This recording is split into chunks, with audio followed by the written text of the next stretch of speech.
All right, let's get to the details now. And Chairman of Parliament's Appointment Committee, Joseph Osei-Wusu, was the first witness to be interrogated by the investigative committee put together by Parliament to probe the bribery allegations made against his committee. At the maiden hearing of the committee earlier today, the MP for Bekwai re-echoed his long-held stance that money did not exchange hands between himself or any of the other witnesses, especially Alhaji Muntaka Mubarak. He says no attempt has ever been made to bribe him, neither as chairman of the appointment committee nor on behalf of the committee as a group. He was quick to indicate, however, that he cannot vouch for individual members on the committee. We'll hear from him in a bit, but first, here is chairman of the investigative committee, Joe Garte, announcing witnesses who will be testifying before the 5-member committee and the remit within which they will be operating.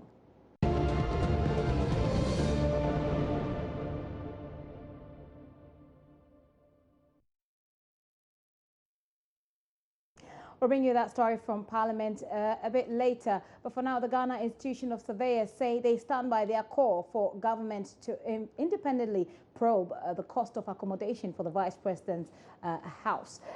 Even though they admit that they know next to nothing about the project itself. In a statement, the group asks its voice to numerous calls for investigations to provide clarity on exactly how much the Ghanaian taxpayer is doling out to Concert Construction Limited to house the Vice President.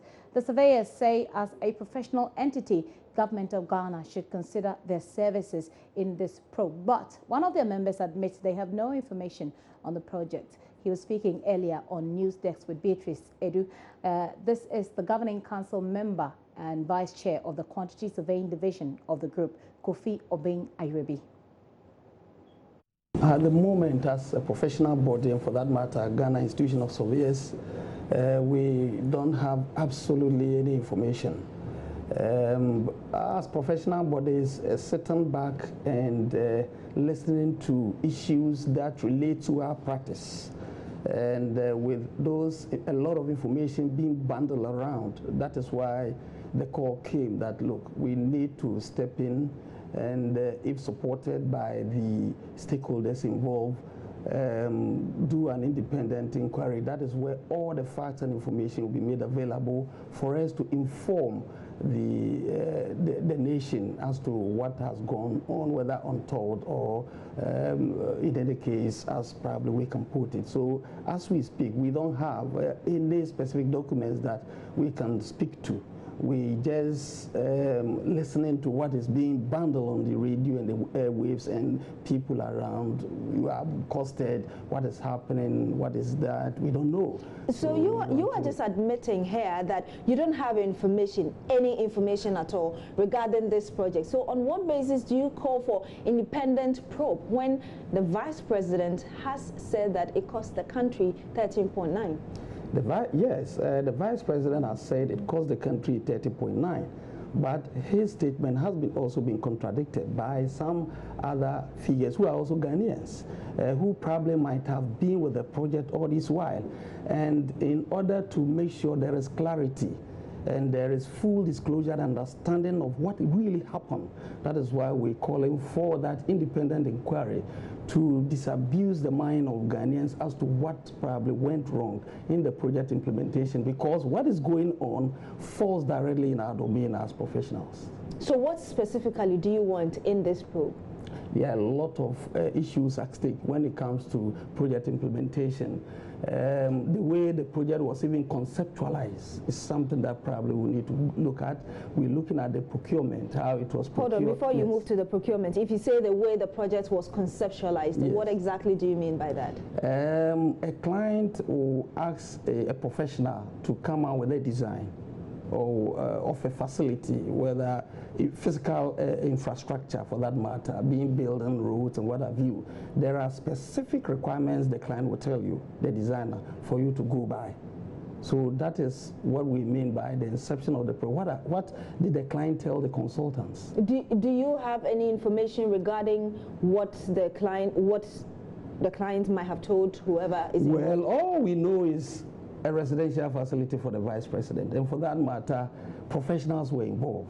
We had AESL bill mentioned, and some of our members are also in AESL. So if we sit down and all these things are said, people didn't know exactly what has gone on. So we want to come in and make sure there is clarity, there is understanding. Like I said, there are a lot of issues involved in project development. It's not just seeing the facility there. What really have gone on? How many states projects is your group privy to? There are a lot of our members are virtually all over the country. They are superintending on virtually all the government projects and private projects around the country. So how is your knowledge of such projects going on influencing your decision to call for independent probe into this matter, for instance? Why is our coming in is being very critical is because of the sort of misunderstanding in the minds of people. Obviously, some are professionals who really probably might understand what is going on. Some too are lay people, they see figures and probably shout at them. But like I said, the figures can be right, it can be high, it can be low, depending on the issues that are at stake. And that is why we said, in order to set everybody's heart at ease, let's come in, take away the people who were the real actors, that is the government. AESL will be there. At a point they will be called to certainly find out exactly what has gone on. The client who is normally represented by the Minister of Water Resources or Works and Housing will also come in.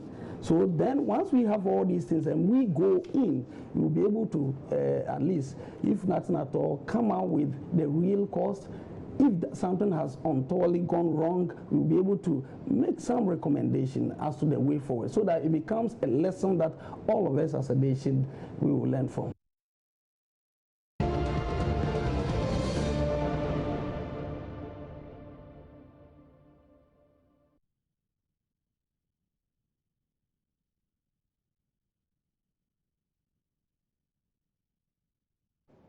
Very soon we get into Parliament to bring you the updates from there. But the Council of State, as of tomorrow, has set tomorrow as a day that it starts the election of regional representatives for the Council of State. As this race intensifies, we'll be catching up with some of our regional correspondents on the level of activity by the contestants on the ballots paper. Let's begin in the Central Region, where a former Ghana Football Association administrator, Nana Sambru Butler, has been urging delegates to consider persons that have overwhelming experiences in diverse fields to represent the Central Region.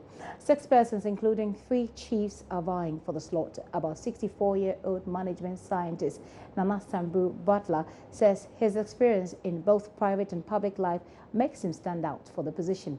In an interview with Joy News, Nana Butler promises to use all his emolument to set up a fund to help the rural poor in the Central Region if elected. He spoke to Richard Kwejo Nyako.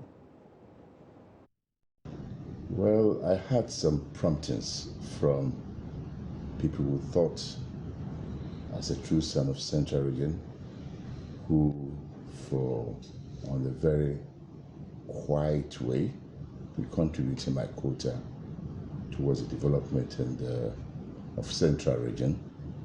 Perhaps I could even do better if given in a certain status. I have really stayed away from being actively in politics, taking a political position. But considering that the Council of State is apolitical, I decided to go in there for it. Frankly, we say, if I had the opportunity, and when those in the delegates vote for me, I will, with all the emoluments that will be due me, set up a fund to cater for the deprived in society. As of today, I've gone to every candidate. Personally, had interaction about 34. The others that I've not met, I've spoken on the phone, and very good friends of mine, voluntarily, I've also gone to talk to them. But everybody knows that I have very, very good friends across the political divide. Mention Christy Churcher, mention Jimmy Herman, mention Professor Mills, mention Amy Sather. These are very close associates of mine.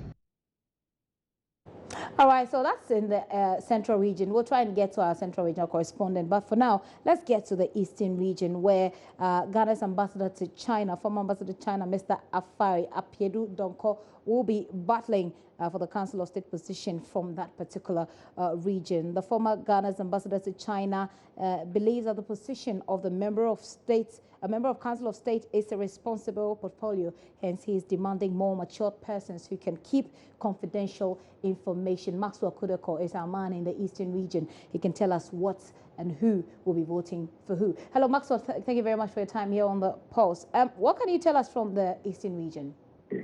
Well, especially 11 candidates have filed for the member of Council of State election. Okay. We are told that 62 members from the various district and municipal assemblies, two each were selected from each of these assemblies. That's 26 assemblies. So the electoral college is 52-member electoral college, and then the candidates are 11. We are told that the winner or whoever secures majority of the vote will emerge as the winner. So it's a simple majority vote election. Among the 11 people who are contesting are one Mr. Michael Otin-Yeboah, is 32-year-old, an entrepreneur. Professor Samuel Kingsley Botti Asante, he is 84 years, he's a lecturer and a PhD holder, as I said. Mr. Emmanuel Amofa, he is 61 years. That is how he's known in private life. He's also the Kontihene of New Jabez traditional area, and his two names is Bafo Tutu Boateng. He is 61 years and also a consultant, and a great consultant. Nana Somua Mireku Nyampong, the third, is 63 years. He's also an accountant, and he's also contestant. Mr. Kojo Kwayisidan is 38 years. He is a printer, and his highest qualification is SSCE certificate. Nana Okuru Kata is 68 years. He's a driver and a traditional ruler at Akradi. He also holds a middle school living certificate. He is also contesting. One Robert Godfred Edu Mante is 63 years. He's a legal consultant and he's also in the race. Nana Dr. Bonnie Abankro the fifth is also 61 years, a civil engineer and a PhD holder. He is also contesting. John Dankwa Esiedu is 65 years, a lecturer and also in a contest.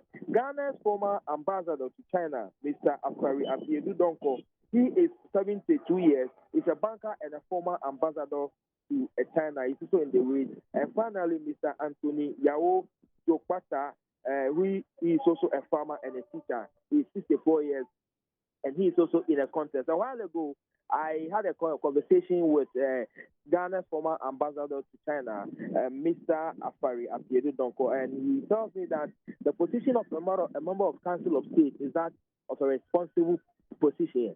And as such, the country needs mature people who have the knowledge to counsel the president, and also whoever goes on that council should be a person who will be in a position to keep confidential information. He said that his background as a banker gives him that kind of qualification to keep confidential information, and also because of his vast experience in life as an ambassador, as a banker, and what have you, we think that is the best man. Maxwell, that is what he thinks. I'm interested to know what the delegates or the people, some of the people that you've interacted with in the Eastern region, who perhaps will be voting, have been saying about these people that you've listed, and especially about this man that you're singling out.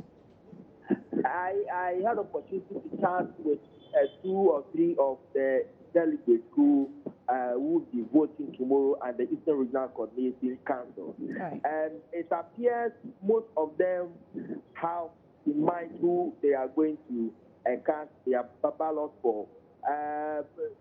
It seems it has been cooked already behind the scenes, and then if you speak with them, they will tell you that, yeah, I mean, one or two names keep popping up, and it looks as if that it is more or less like a partisan stuff, as if one political party has a greater influence in what is going to happen tomorrow. So it looks as if most of them have already made up their mind where they will be casting their vote. Most of the delegates have already made up their mind in the Eastern region. Thank you very much, Maxwell Kudeko, Salman in the Eastern region there, telling us about how that voting process is going to perhaps go in the Eastern region tomorrow. But let's go over and speak with Rafiq Salama, Upper West Regional Correspondent, who joins me on the telephone line.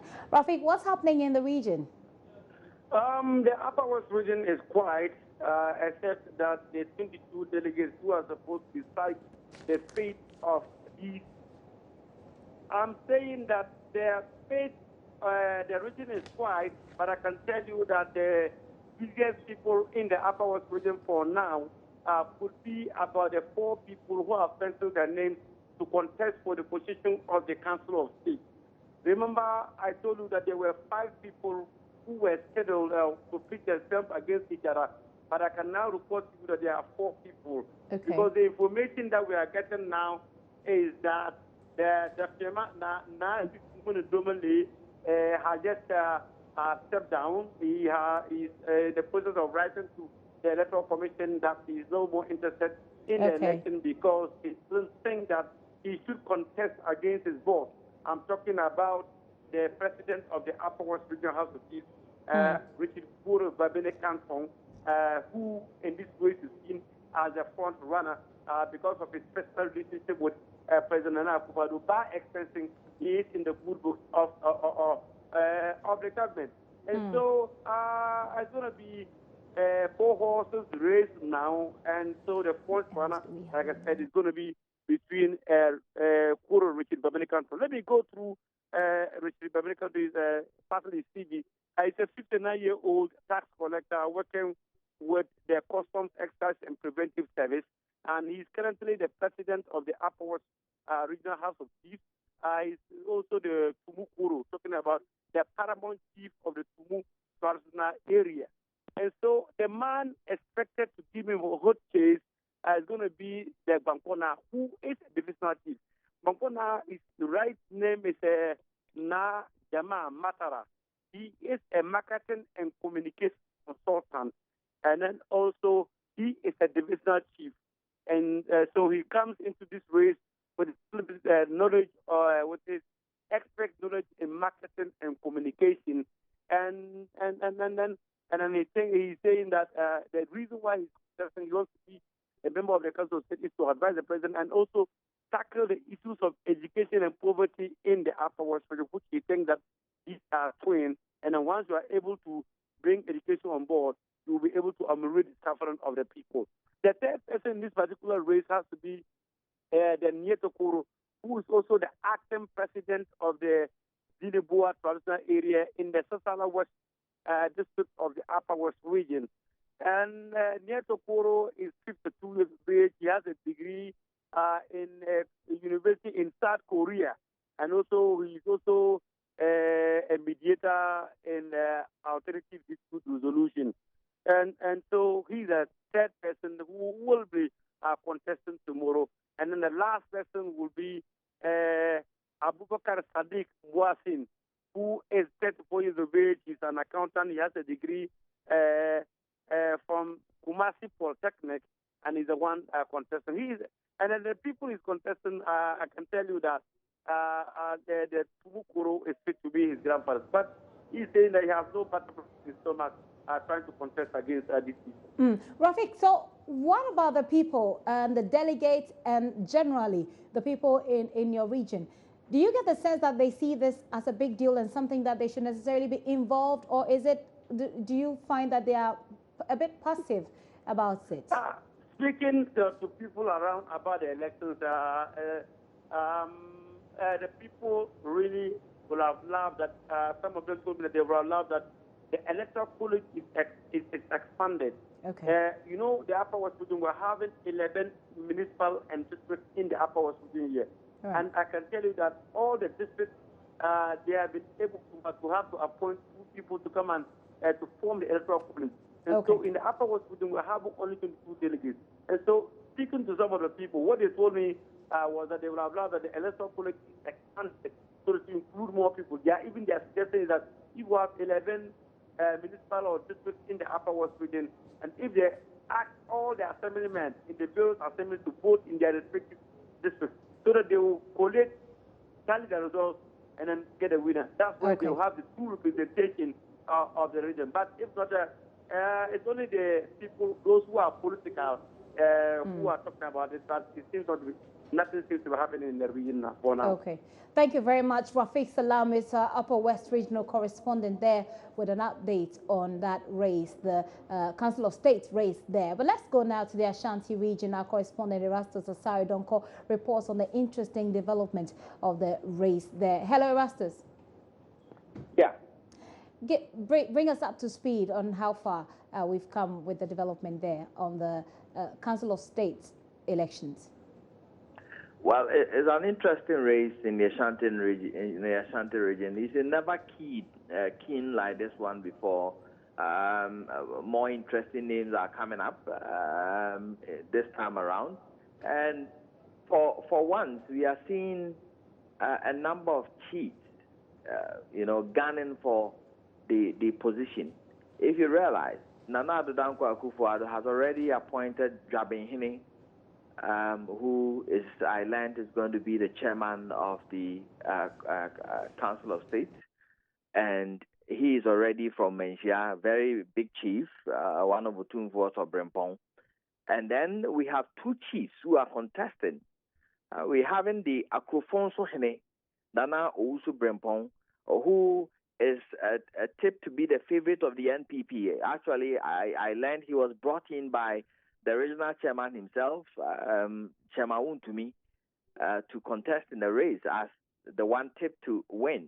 And then along the line, we also heard that indeed some chiefs of the Menchia, the Kumasi Traditional Council, have also nominated Bafo Shiamai Brintu deceased, who is Maureen, very close to Otumfuo, indeed, one of Otumfuo's favorite big chiefs, to also go and represent Menchia. And so he is also coming in as one tipped by the seat of Asanteman to represent them and win this particular elections. Because Dwabin Hene has already been selected by Nana Addo Dankwa Akufo-Addo, then it means that he will have to go and be voted upon. And so he is also coming in with a very strong force. So we have two people widely tipped to win. One from the camp of the MPP, Nana Akrofonso Hene, Nana Owusu Brempong, and then Bafo Shiamai Brintu deceased, who is also coming from the seat of Asanteman. So that is the race here. But then there are other people, because mind you, 19 people submitted their forms to contest. We had a number of them who actually picked forms, over 25, but then we had 19 people presenting their forms.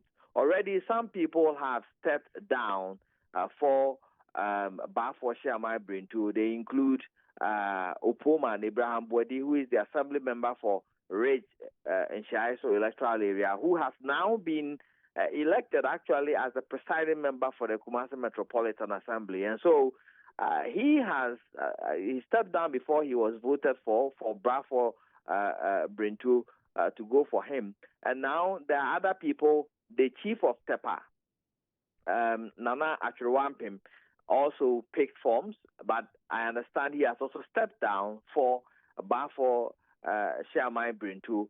Quite a number of young people in there who have also announced to step down for the nomination of Otumfuo's representative, as they call him.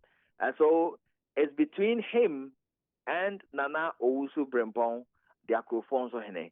That is the race in Ashanti region. It appears that some people, we just spoken to our Eastern regional correspondent. He tells us that there seem to be some partisan lines being drawn among the people who are contesting. Do you find the same happening in those who are contesting in the Ashanti region? I must say it is rightly so.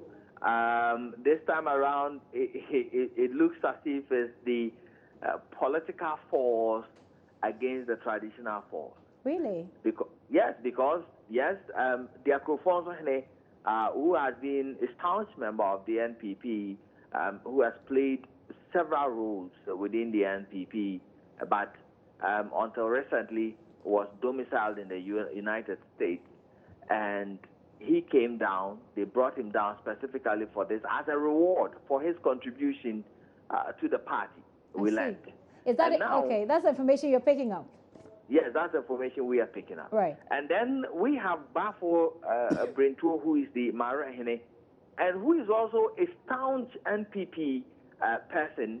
In fact, he had been playing with the likes of McMenu and the likes of the late Jake Kotanka Obiche Bilamte. He has been working with Nanado himself, and when Nanado comes to town, I learned he pays him a visit, and so they both speak on that line. Very staunch NPP person, but until recently, he was playing politics to the extent that we understand Otunfo told him that he should choose between the NPP and the seat. I see. That is how far he went with politics, and he had to step down from politics to continue with his chieftaincy title. And so there are people who also think that this is somebody who has also suffered for the party in that direction and had to risk his seat for even the party at a point in time. And so now it's a turn to also come closer to the seat of government. To the seat of government, yeah. I see. But do people find it worrying? Do people in the Ashanti region find this development and the partisan nature, it appears to be taking worrying, or is it really business as usual? They do not find it worrying at all. They find it intriguing.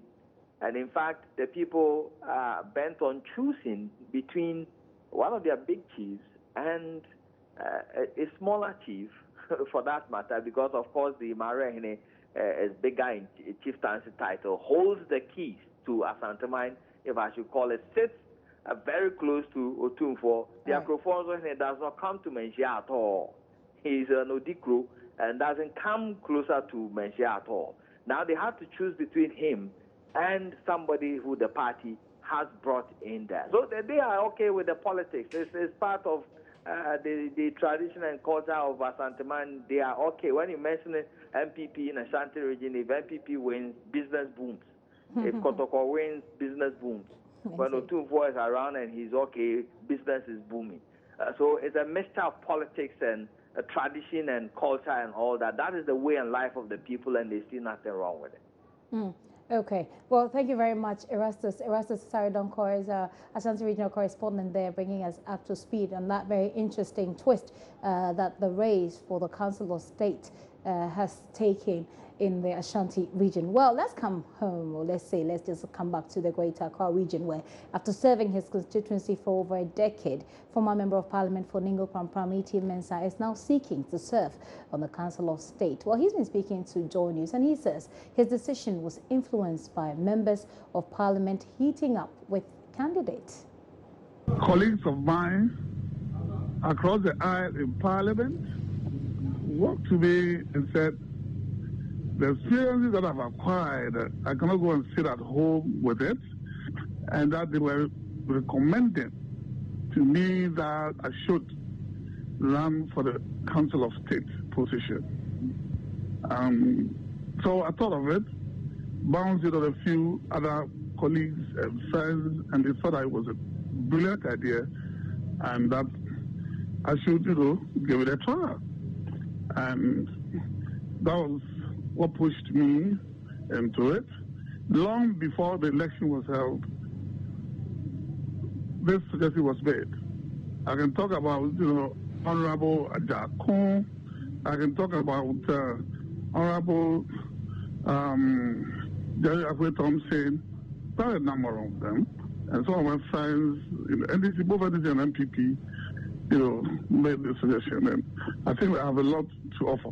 You are a founding member of currently the biggest opposition party, the NDC. You've held several positions. Can you work with Nanado Dankwa Akufo-Addo, a man that you've campaigned against many times in your political career, if you're elected as a rep for Greater Accra? It's quite interesting. You know something that we don't know? I mean, people are able to work together at the assembly level. We're able to work in parliament together. We've been there for 20 years, worked together with, a speaker from the opposition and a speaker in our government. And, I mean, nobody's heard anything wrong about it. We need to understand what political class means. So I don't see what people are talking about. E.T. Mensah is former member of parliament for Nigo Pram there. Well, let's engage this matter or take it a bit further. Yao Pong is a law lecturer at the Central University, joins me now on the telephone line. Hello, sir. Thank you very much for your time here on the Pulse. Yes, good afternoon. Good afternoon. I believe that you followed this development, the race for the Council of State, the race that people are involved in trying to get onto the Council of State to advise the president. Yes, I have. Right. Yeah, I think it's a very important institution of state, and especially in respect of those who are to be voted for in the region. I think those who have come up, obviously, are people that the very region will have to vote for and choose the best out of it. I think the arrangement is good. The arrangement is good for you. But let's look at this interesting arrangement, what I just played, where E.T. Mensah, who is a member, a strong founding member of the opposition party, and who, like my colleague Evans was asking, campaigned against the sitting president. How does a person like that begin to advise the president? Well, I think if I will comment him, and I think that a lot more or I would have thought a lot more of people who are not really in support of the NPP, or who are in opposition or have openly expressed their opposition, were to be given the opportunity to serve on a very important institution like the Council of State. But, without saying, and I'm not saying by this that those who have been chosen are people who will not give the president frank advice. But I'm saying that when you get people from other political parties, people with different perspectives, then the advice or the one to be advised will benefit from all manner of perspectives and persons who may hold different views, whose political ideas and ideologies may be different from the president. When you merge such ideas, I think that it will really make the president give him the opportunity to then merge all these different views. So I would rather even support somebody like that and other persons who may, especially, mind you, a large number of the people are those the president himself are choosing. And so if you get others who may not share his opinion and ideology to be part of it, I think that it will make it a better institution, with all due respect. Now, first of all, the advice that they give the president is not necessarily binding on the president. The president may decide to take or leave it. That's one.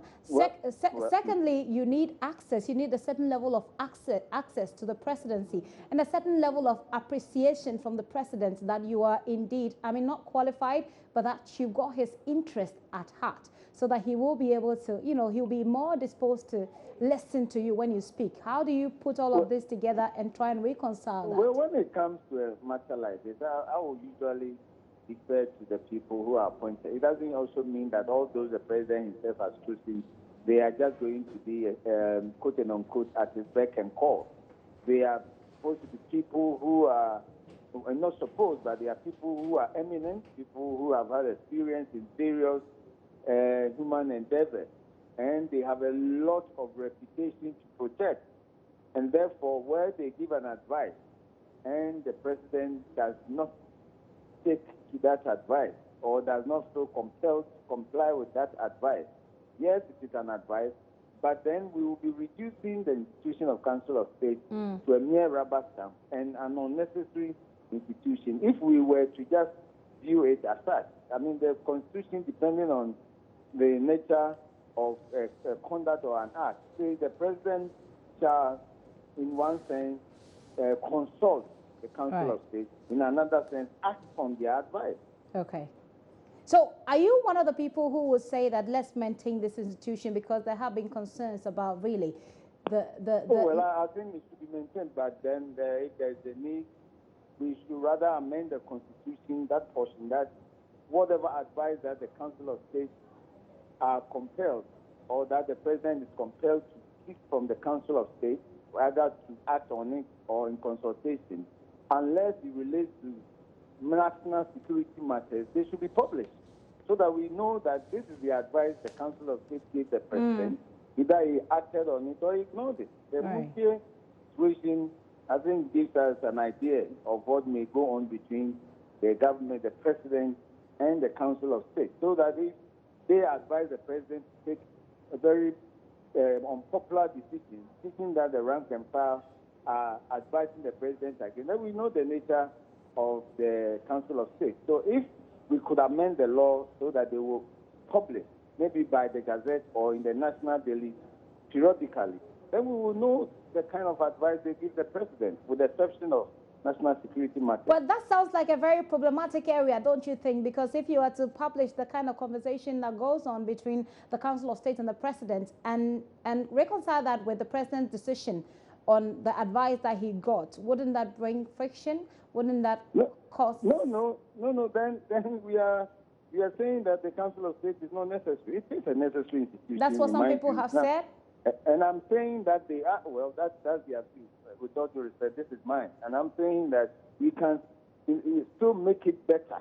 We can make it a necessary institution if we who are paying them come aware of whether or not they have been advising the President, whether the President is consulting them on the matters the Constitution mandates that he should consult them, and whether or not the advice has been acted on, or that it's been jettisoned. And then from there we can push the argument as to whether or not it is necessary at all. Okay. So is there, with looking at Mr. E.T. Mensah's involvement in this, is there any legal, are there any legal areas that anybody would like to explore that could prevent him from going? Or are there any areas that he will be able to push further his quest to be on the Council of State? Well, I will say that anyone who qualifies to be a member of Parliament must also generally qualify to be a member of the Council of State. Okay. And so unless somebody can say that, for example, Mr. E.T. Mensah holds dual citizenship, I don't know whether he does. I don't think he does either. And then whether or not he's otherwise disqualified by any of the disqualification and eligibility criteria in Article 94. Okay. If you cannot prove this, then I think that he fully qualifies. And I'm saying that I would have wished that even more persons who may not immediately, openly share the views of the President had the opportunity to be on the Council of State, so we can get a balanced perspective, and the President will be the best beneficiary. Okay. Thank you very much, sir. Yao Pong is a law lecturer at the Central University.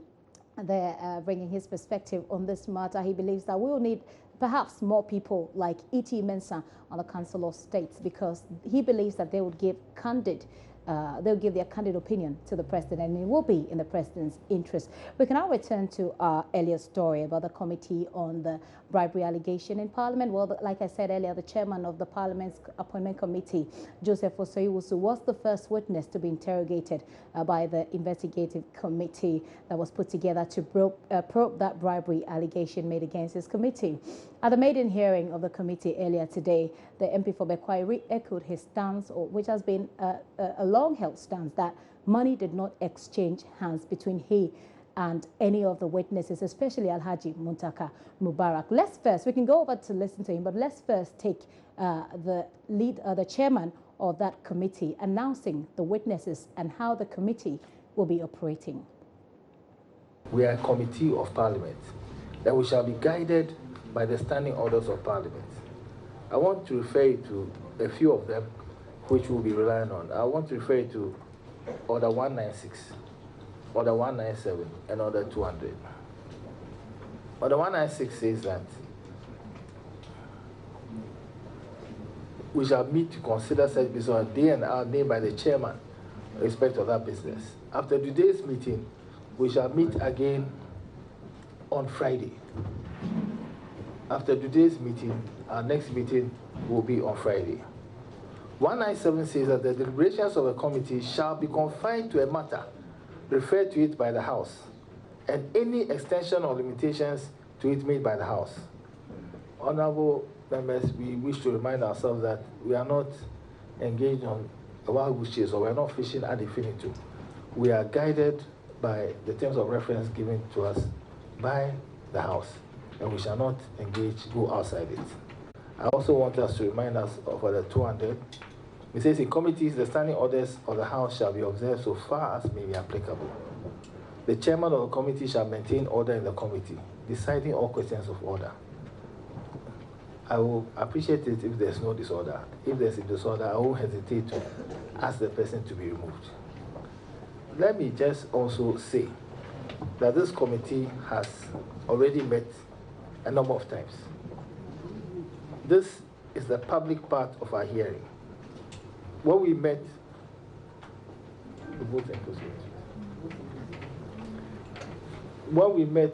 we decided a number of things. One of the things we decided is which witnesses to call. We have decided that we are going to call 4 witnesses. The 4 witnesses are Honorable Joe Osewusu, Honorable Alhaji Mohammed Mutaka, Honorable Ayaga, and Honorable Bwachajaku. I take this opportunity to state that any other member of the committee who has any information that will be useful to the committee should submit a memorandum to us by Friday. Upon receipt of the memorandum, we will decide whether it's necessary to call that person as a witness, or we shall just examine the memorandum that the person has submitted and prepare a report. Before I come to the question of conflict of interest, the committee is by consensus unanimous on the view that we have jurisdiction in the matter. Joe Garte is chairman of the 5-member committee investigating that bribery allegation brought against the appointment committee in Parliament. Well, like I said, Joe Osewusu, who was the first witness to testify before the committee, says that no attempt has ever been made to bribe him, neither as chairman of the appointment committee nor on behalf of the committee as a group. He was quick to indicate, however, that he cannot vouch for individual members on the committee. We can now watch excerpt from that interrogation of the first witness, Joe Osewusu, on whether or not money exchanged hands. Honorable Ayaga says that it was Honorable Muntaka who told him. And I said that if Muntaka told him that, Muntaka was also telling an untruth, in that neither I and Muntaka never discussed anything to do with money. Neither have I taken any money from Honorable Ejaku for myself or for anybody. The Speaker, throughout the weekend, the discussions that were going on was terrible. Very presumptuous conclusions drawn by people in the media. So I came to a conclusion that this matter should not end here. I should bring it back to the floor of the House. So, Mr. Speaker, on Tuesday, I made a statement on the floor of the House. My main intention was to go to court. And the reason I wanted to go to court was that if this matter was not settled at a forum where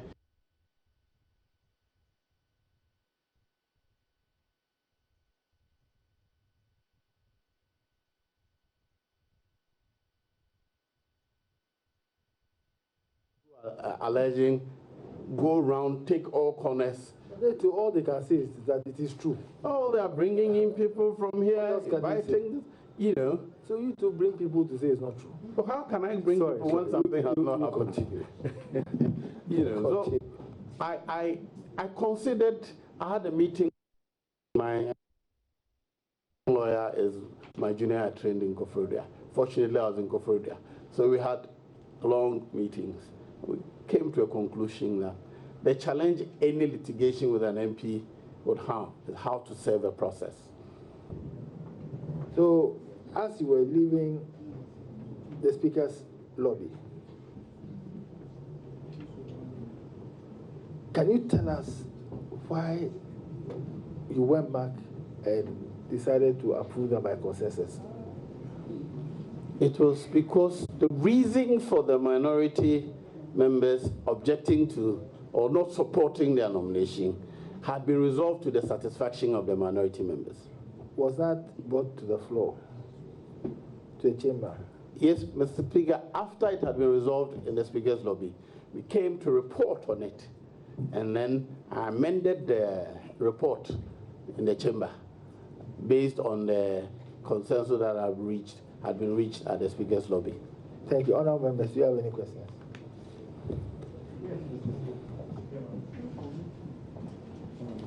Mr. Chairman, just a few questions.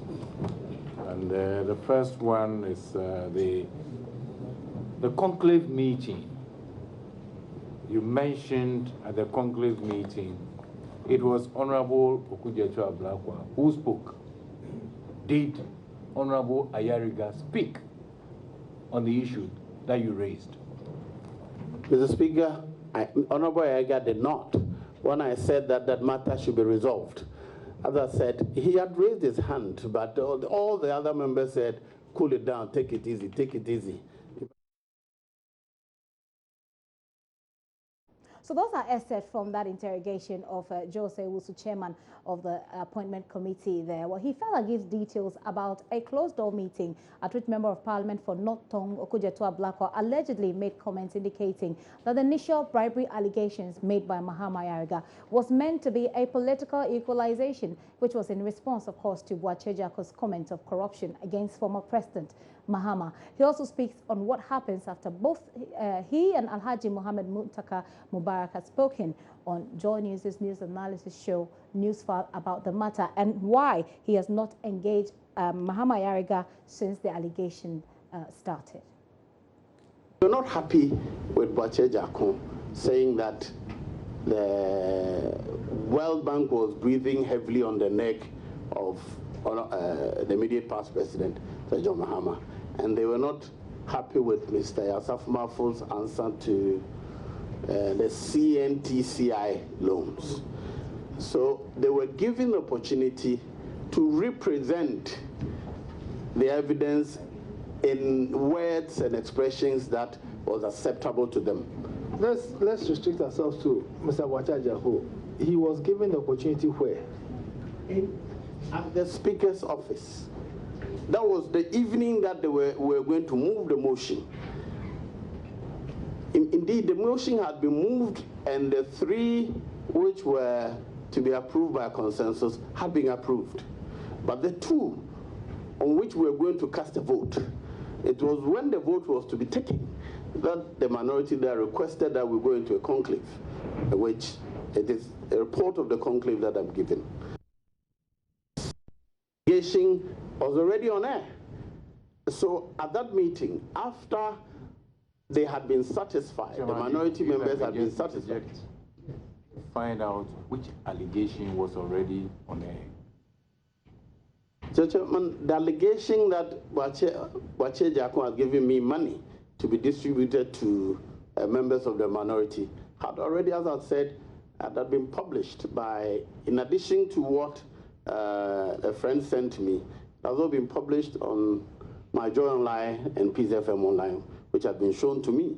So it was that attribution which had been made to Honorable Ayariga, that he had made that allegation on Radio Gold, and they were reproducing it. So in the conclave, after they had shown that they were satisfied, the minority side, and were willing to withdraw their objection and to agree for the report to be amended, that Honorable Yasaf Mafo and Mr. Boachejaku be passed by consensus. We're going to leave. And I said, no. There was this allegation already in the public domain, and Honorable Ayariga is the one alleged to have made that allegation, so we should discuss that matter at that meeting. All the minority members said, oh, the Speaker, take your time, cool down, cool down. I said, how can I cool down? This allegation is already in the public domain. Here we are. The person who made the allegation is here. It was at that point that Honorable Okujeto Ablakwa said, oh, because Ajako said our president was corrupt, referring to President John Mahama, we were spreading the corruption allegation. So then the mood in the room changed. We all laughed to it. Oh, so this was all there was to it. He said that in jest, or? No, because the way you said you all laughed. Yes. You're not sure whether it was, the meeting was a meeting held in camera. Yes. An in-camera meeting. From what you are saying now, when he said that, it brought down the tension in the room. Mr. Speaker. Because I was insisting that that matter be investigated before we leave the room. But when he said that they created that to spread the corruption, then I dropped my insistence. So when I came to report on the floor of the House, the conclusion that had been reached, and also sought leave to amend the report, I added in the statement that indeed this meeting has shown that the allegation of corruption, the people who created it have confessed that they created that for equalization because President Mahama had been accused of corruption. Equalization coming up there again. Well, the committee will resume its sitting on Friday, 17th of February, with Mahama Yarga and Boakye Jako testifying. It is, however, unclear if beside the 4 key witnesses mentioned, there will be any other persons testifying before the committee. In the meantime, the committee will not be discussing this matter in the media. Joseph Opoku Gakpo is our parliamentary correspondent. He joins me now in the studio. He can perhaps tell us if there will be any more witnesses in this matter. Well, the chairman of the committee indicated that if, for example, members of the committee or the witnesses appearing before them think that there is any other person who is a material witness and he or she should be brought in to provide further evidence beyond Osewusu, Muntakamu Barak, and the 2 others that Mahama Yarga himself and then Boakye Jako. Beyond those 4, if any member of the committee or anyone thinks that any other person should be brought before them for further interrogation, then you should submit a memoranda to that effect to members of the committee. They would read the memoranda and consider it, and if they think that it's necessary, bring those people then they would bring in those people. And okay. If you look at the Just to catch you, Gakpo, I'll come back to you briefly. We've got on the telephone line Vitus Ozim. He's former executive director of the Ghana Integrity Initiative, and they have been quite outspoken about this matter. Hello, sir. Thank you very much for your time here on the Pulse. You're welcome. So I believe you've been following the developments. I mean, today we've got the first sitting of the Parliamentary Committee that's probing the bribery allegation. They've got the powers. They've made it clear to us that they've got the powers of a high court, so we wouldn't want to run into contempt. But let's look at the meeting, the sitting generally. What are your impression on it, first of all? Well, initially, some of us thought that if they should just extend it to cover other bribery allegations as previously made by other people. But of course, Parliament decided to do otherwise. So we have no choice than to limit ourselves to this specific bribery allegation. Now, again, there are some restrictions. They are going by the rules of Parliament. So it is virtually an internal inquiry or investigation. And even though they are sitting in public and we are hearing what people are saying, they are limiting the witnesses to just 4. And any other person who has something to say has to write a memorandum.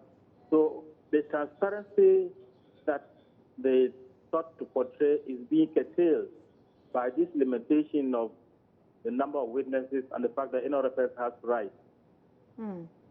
Why would that be a limitation? Because they basically say that, well, if you think that this so-and-so person should be testifying before us, just write to us and we will call them. Yes, but you see, you have to be able to justify why you think this other person has to be called, and we will not be part of that justification process. I see. Would you say? And it's so narrow to limit to just the 4 witnesses. From GII's perspective, I mean, I know you're no longer there with working with them, but you could still be with them. I mean, if you've got any issues, you think that there are some other people who should be testifying, would you be putting those names together and sending it to the committee? Well, you've already said I'm no longer with GI. I don't know GI's stand on this. Okay. And so even if they have people, I cannot talk for them whether they will send any other. I mean, they will make any recommendations at all. But as an individual citizen, I don't have the capacity to find out if there are other people who have a concrete evidence to present before the committee. If we can look at timing, would you say that the committee sitting has been swift, or would you say, well, it's taken a while? Well, I think that they have a month to do their work.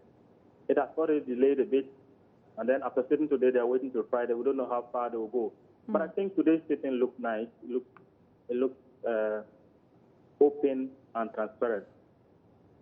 The chairman makes it clear that they will not be discussing this matter in the media. Is it in the interest of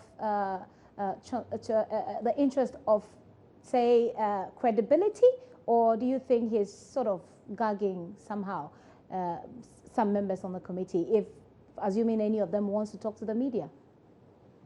Well, I think that Parliament as a body has agreed that they should go this way. They trust the committee. I think they both contributed to the committee. And so maybe unless at the end of the day, some people are dissatisfied. But I think during the process, it's fair to say, okay, they should just, if they have the evidence, they should present it to the committee. Okay. We'll say a very big thanks to you, Sir. Vitus Azim is former Executive Director of the Ghana Integrity Initiative. There, speaking his mind about this, he thinks that, well, you're having a public sitting, but it's technically not as transparent. That's what he thinks. Joseph, back to you. You were making a point. Well, so we look forward to see what will happen. We know that today, for example, the name of Samuel Okudzeto-Ablakwa has come up a lot in the conversation.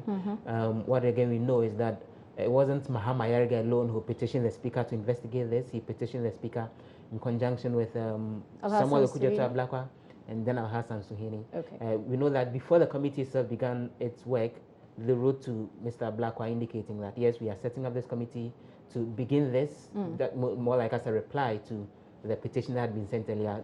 No such letter was sent to Hassan Suhini from what we've gathered. Okay. And the indication is that, well, if maybe as time goes on, any of them or you know, Mahama Yarga or any other witness think that these are people who could be material to the case in terms of the investigation, they can write to the committee and a decision will be taken on that. I say, what more do we know today that we did not know before? A lot of what we heard today, we've actually heard before, because Mr. Osewusu had actually been on Joy FM and other platforms to explain himself. But a few things... Even on the floor of Parliament. Even on the floor of Parliament. But a few things proved very interesting. You know, there'd been this allegation that Boakye Jackor came to the house carrying the money in a bag and then he handed it over to Osewusu. And he said he'd never stepped foot there after the vetting. Today Osewusu told the committee that Boakye Jackor was actually in his office. Oh. Yes, if you listen attentively, he made that point. But then he was only there to mark out specific portions of a particular document that was in contention. Okay. You know, when he appeared before the committee, there were concerns, you know, that he had made some revelations, and there was a World Bank document that he had been asked to tender in as evidence. Yeah, it was actually a cabinet meeting, minutes from a cabinet meeting. Exactly. Right. And so from what Mr. Osewusu is telling us, when they looked through that document which had been submitted to them, they weren't finding the specific point clarifying the allegation he had made that pressure was being brought to bear on President John Mahama. And so he was called in to come mark out that specific portion of the document. And when he did that, then he passed on the document to Muntaka Mubarak. John Jinapor, who was then the Deputy Minister for Power and is currently a Member of Parliament, was called in to come confirm the details of those said documents. So he came in contact with all of these people except that, after the vetting? Yes, except that no money issue was discussed, no money was brought in. So for me, that was an interesting perspective. Especially when Mr. Boakye Jackor himself has said that he was not there in Parliament after the vetting. Exactly the case. Right. Exactly the case, which is something that, well, we would expect that as the probe continues, then when he appeared before the committee, that clarification would be sought. One other thing which again proved interesting was the mention of Samuel Okudzeto-Ablakwa, because if you had monitored the conversation, soon after the issue came up in Parliament, Mr. Osewusu granted us an interview and made the point that when they met, what today he is describing as the conclave meeting in the Speaker's lobby, he had indicated that Mr. Mahama Yarga had withdrawn the allegation and gone ahead to say that it was just for the purpose of equalization. Today he clarified that and made the point that it was actually Samuel Okujetua Blakwa who, at that said meeting, gave that explanation that Mahama Yariga had tried to speak, but he wasn't given the opportunity to speak. Another very interesting perspective. Right. But then he goes ahead to then make the point that Katie Hammond had engaged in a conversation with himself and Okujetua Blakwa, and even at that level of the conversation outside Parliament that night, Okujetua Blakwa again confirmed that the allegation that was made earlier was a joke, in quotes. That was also another very interesting detail. Okay. But apart from that, a lot of the things I know. But one final thing, again, Osewusu disclosed today that when he met Muntaka Mubarak in Koforidua, a day after the allegation was made, Muntaka Mubarak, the minority chief whip, apologized to him on behalf of the members of the minority and said that he apologizes that he's been caught up in the mess, in quotes. And so those are all comments that really proved interesting comment there, Gakpo. But we also know that whilst this was going on, that the vetting was also going on. Do we know who are being vetted today and with respect? Yes, and so 3 regional ministers appeared before the vetting committee today. The Upper East regional minister appeared before the vetting committee, and so did the Upper West regional minister and the Volta regional minister, Dr. Archibald Lecha, who spoke widely about the plans that the NDC government have to, the NPP government, I should say, have to develop these particular regions. And so the vetting continues tomorrow. It continues tomorrow. One of the interesting things to look out for will perhaps be the BA regional minister, who we understand has, gone to see the chiefs in Bunahafo to sort out their differences. We'll see how it goes. We'll see how it goes. Thank you very much. Joseph Opoku Gakpo, a man who has been in Parliament there, reporting from Parliament, the things that our cameras don't usually capture. Those are the things that he comes to studio to tell us. Well, let's move on from that story, because this is a developing story and we'll be keeping our ears on the ground to keep you informed.